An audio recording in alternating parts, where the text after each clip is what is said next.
আরশের মধ্যে নিয়ে মেরাজে নিয়ে যান নাই। আমার নবী মুহাম্মদ রাসূলুল্লাহ সাল্লাল্লাহু আলাইহি ওয়াসাল্লামকে মেরাজে নিয়ে আল্লাহ এবং আল্লাহর রাসূল সাক্ষাৎ করেছেন। কোন নবীর ব্যাপারে, কোন রাসূল পাকের ব্যাপারে কি আজমতের মধ্যে কেমন মন্তব্য করে যাচ্ছ? রাসূলের বিবি এই করে নাই, রাসূলের শরীর মোবারক নাউজুবিল্লাহ, এরকম এই ধরনের কথা কখনো বলা যাবে না। যেখানে যান, যদি আপনার কাছে এলম থাকে, উত্তর দিতে পারেন, আপনি উত্তর দিবেন। যদি উত্তর দিতে না পারেন, এমন মজলিস থেকে সোজা হেঁটে সরে যাবেন। নিজের অন্তর থেকে রাসূল পাকের মহব্বতের, আজমতের কোনো ক্ষতি হবে এরকম কথা আমরা শুনতে রাজি না। আপনারা কি চান? কেউ চায় না, জীবনও না।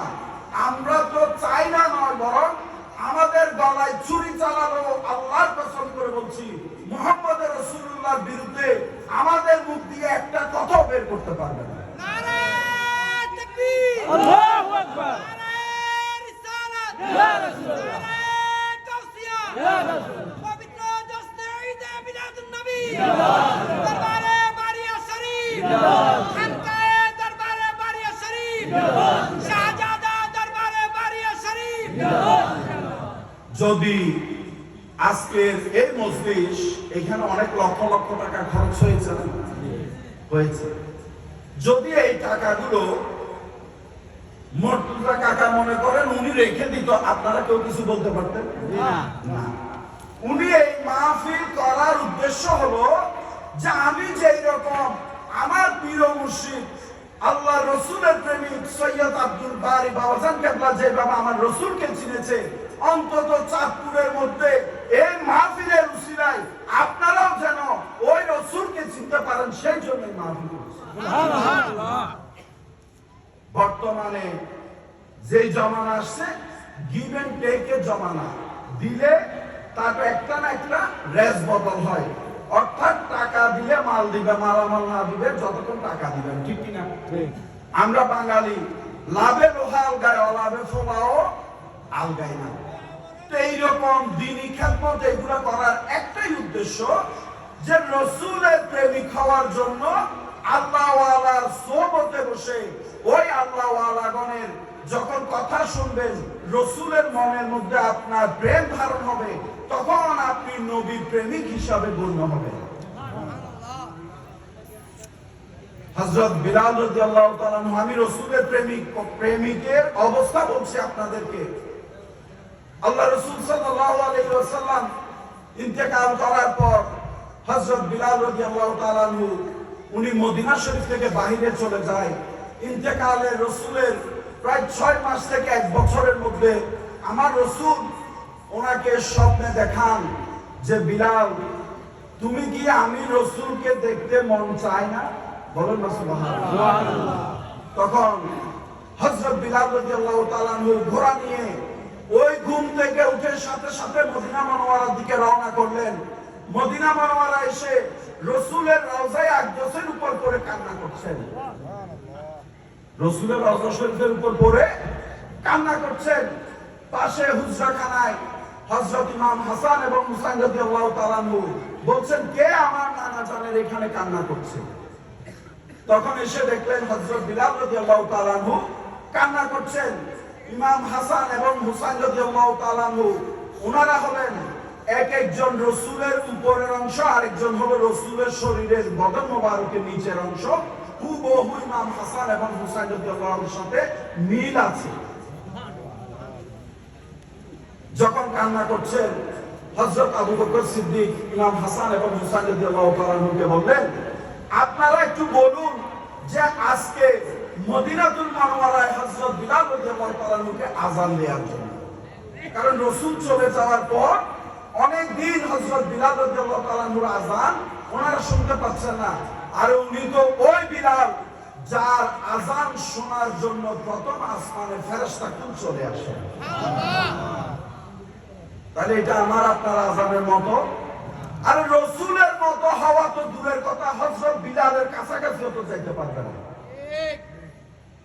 তখন হযরত বিলাল রাদিয়াল্লাহু তাআলা যখন আওলাদে রাসূলগণ হুকুম করলেন হযরত বিলাল রাদিয়াল্লাহু তাআলা আনহু মিম্বারে উঠলেন, আল্লাহু আকবার বললেন, আশহাদু আল্লা ইলাহা ইল্লাল্লাহ বললেন। হযরত বিলাল যখন আযান দিতেন, প্রত্যেকবার আশহাদু আন্না মুহাম্মাদুর রাসূলুল্লাহ সাল্লাল্লাহু আলাইহি ওয়াসাল্লাম বলার সময় নবী মুহাম্মদ রাসূলুল্লাহ চেয়ার মোবারকের দিকে তাকাতেন, যখন নবী জীবদ্দশা হায়াতে জিন্দেগিতে মদিনা শরীফে ছিলেন। তখন রাসূল যখন ওই চেয়ার মোবারকে বসতেন, হযরত বিলাল তাকানোর সাথে সাথে আল্লাহর রাসূল মুস্কি হাসি দিতেন। তখনই আশহাদু মুহাম্মাদুর রাসূলুল্লাহ বলা শেষ হতো হযরত বিলাল রাদিয়াল্লাহু তাআলা। হযরত বিলাল রাদিয়াল্লাহু তাআলা আনহু যখন ওই চেয়ারের মধ্যে আমার রাসূল পাক সাল্লাল্লাহু আলাইহি ওয়াসাল্লামকে আযানের মধ্যে আশহাদু আন্না মুহাম্মাদুর রাসূলুল্লাহ বলতে ওই চেয়ার মুবারক যখন খালি দেখেছেন, উনি সাথে সাথে মদিনা শরীফের মসজিদের মিম্বর থেকে মাথা ঘুরাতে ঘুরাতে মিম্বর থেকে গড়াতে গড়াতে নিচে পড়ে ইন্তেকাল করেছেন। কোন প্রেমিক ওনারা? ওনারা কোন ধরনের প্রেমিক ছিল? এখন বর্তমানে যদি আপনারা আমারে নাউজুবিল্লাহ একটু নিসবিস ওই যে কথা, যারা আল্লাহ রাসূলের মহব্বত সম্পর্কে বুঝে না, আমার মানুষ সাধারণ মানুষকে যদি একটু বুঝাই দেয়, তবে যে হ্যাঁ এরকম মনে হয়। কিন্তু যারা প্রকৃত আশিকে রাসূল, রাসূলের গোলাম, ওনাদেরকে সারা দিন যদি রাসূলের বিরুদ্ধেও কথা বলে, ওনাদের কিছু যায় আসে না। কারণ ওনার অন্তরের মধ্যে নয়, ওনার আপাদে মস্তক সমস্ত কিছু রাসূলের প্রেম উজাড় করে দিয়েছে।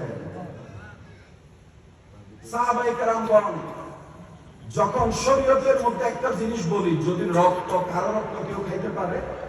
পারে না। যুদ্ধের মধ্যে আমার রাসূল সরকার দো আলম সাল্লাল্লাহু আলাইহি ওয়াসাল্লামের দন্দর মুবারক যখন শহীদ হয়ে রক্ত গড়ায় পড়তে থাকে, সাহাবায়ে কেরামগণ এক ফোঁটা রক্তের জররা নিচে মাটিতে পড়তে দেয় না, এইভাবে হাতে নিয়ে খেয়ে ফেলেছেন। ওইটা কি কোরআনে আছে? বলেন না, কোরআনে আছে না। মুহাব্বত এটা অন্য জিনিস। এইটা আপনি যত কিছু আছে এগুলোর সাথে মিলায়ে পারবেন না। রক্ত খাওয়া হারাম। রাসূলের রক্ত যখন খেয়েছেন, রাসূল যখন বলেন নাই যে এটা হালাল না হারাম, রাসূল তো হারাম বলে নাই। রাসূলের প্রেমে রাসূলের রক্ত মোবারক খেয়ে ফেললো, আল্লাহ পাক নিজেই খুশি হন। তাহলে যখন রাসূল পাক সাল্লাল্লাহু আলাইহি ওয়াসাল্লাম নামাজের জন্য উযু করতেন, আমার নবী উযু করতেন, আমার কথা বুঝতে অসুবিধা হয় না? আমার রাসূল যখন উযু করতেন, সাহাবায়ে কেরামগণ এক ফোঁটা পানি মাটিতে পড়তে দিত না। এইভাবে রাসূল উযু করতেন, পানিগুলো এইভাবে নিয়ে নিয়ে খেয়ে ফেলতেন। এটা কোরআনে আছে, হাদিসে আছে। এটা কিসের কারণে করে? ওইটা ওই মহব্বতের কারণে করে। এবং ওই পানি খাওয়ার পর যদি বাহির থেকে কোনো সাহাবায়ে কেরাম এসে ওই পানি না পায়, তখন ওই যে সাহাবী পানি খেয়েছেন, ওনার হাতটাকে নিয়ে নিজের বুকের মধ্যে মালতেন, যে তিনি পানি পায় নাই, অন্তত ওনার হাতে পানি লেগেছে, এই হাতটা হলো আমার বুকে লাগা। বলেন সুবহানাল্লাহ। নবীকে সাহাবায়ে কেরামগণ ওই রকম করে ভালোবেসেছেন, ওই রকম না।